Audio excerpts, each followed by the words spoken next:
એટીએસે ઝડપેલા આઈએસકેપીના આતંકીઓને લઈને તપાસ ચાલી રહી છે। એટીએસની ટીમોએ અન્ય રાજ્યોમાં પણ તપાસ હાથ ધરી છે। રાજસ્થાન, ઉત્તર પ્રદેશ, હૈદરાબાદમાં તપાસ કરવામાં આવશે। હનુમાનગઢીમાં મેળવેલા હથિયાર અંગે પણ તપાસ કરવામાં આવશે। આતંકીઓને રૂપિયા ક્યાંથી મળ્યા તે અંગે તપાસ થઈ રહી છે। હૈદરાબાદમાં અહેમદ સૈયદના ઘરે તપાસ કરવામાં આવશે। ઉત્તર પ્રદેશના લખનૌમાં પણ રેકી અંગે તપાસ કરવામાં આવશે। જિગ્નેશ પટેલ અમારી સાથે લાઈવ જોડાયેલા છે। જિગ્નેશ, જે આતંકીઓ ઝડપાયા છે તેમને લઈને તપાસ કઈ દિશામાં ચાલી રહી છે?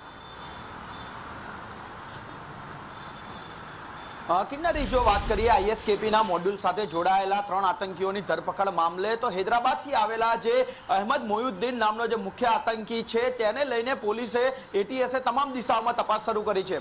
સૌપ્રથમ આ ષડયંત્રની શરૂઆત ઉત્તર પ્રદેશથી થઈ હતી। ઉત્તર પ્રદેશના 2 આતંકીઓ અમદાવાદમાં આવે છે, ગુજરાત અને ભારતભરમાં રેકી કરે છે। ત્યારબાદ અચાનક જ તેઓ હનુમાનગઢી કે જે રાજસ્થાન અને પાકિસ્તાન બોર્ડર ઉપર આવેલો એક વિસ્તાર છે ત્યાંથી હથિયારો પીક કરે છે અને તે લઈ અમદાવાદ આવે છે। હૈદરાબાદથી જે આરોપી છે અહેમદ મોયુદ્દીન તે પણ અમદાવાદ આવે છે, હથિયારો એક્સચેન્જ થાય છે અને તમામની ધરપકડ થાય છે। પરંતુ હવે તપાસનો દોર એટીએસે 3 રાજ્યોમાં લંબાવ્યો છે। સૌપ્રથમ ઉત્તર પ્રદેશ, ત્યારબાદ રાજસ્થાન અને હૈદરાબાદ તમામ જગ્યાએ કનેક્શનોની છે તે એકબીજા સાથેના જે તાર છે જે કઈ રીતે જોડાયેલા છે તેની તપાસ કરવામાં આવી રહી છે।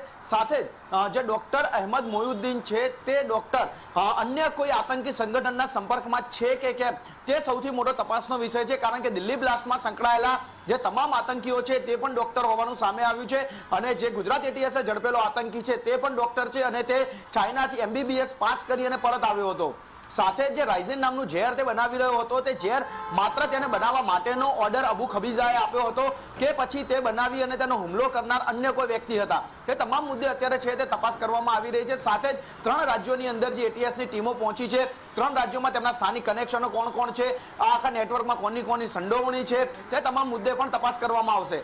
ગઈકાલે એટીએસે છત્રાલ ખાતે અને સાથે જ એક દિવસ અગાઉ જે મોયુદ્દીન જે હોટલમાં કારંજ ખાતે રોકાયો હતો તે બંને જગ્યાએ પંચનામા કરી ત્યાંથી પૂરતા પુરાવા એકઠા કર્યા છે અને સાથે જ તમામના જે એકબીજા સાથેના જોડાણ માત્ર સોશિયલ મીડિયા થકી હતા કે તમામનો હેન્ડલર અબુ ખબીઝા એક જ છે, તે તમામ મુદ્દાઓને લઈને એટીએસ અત્યારે તપાસ કરતી જોવા મળી રહી છે।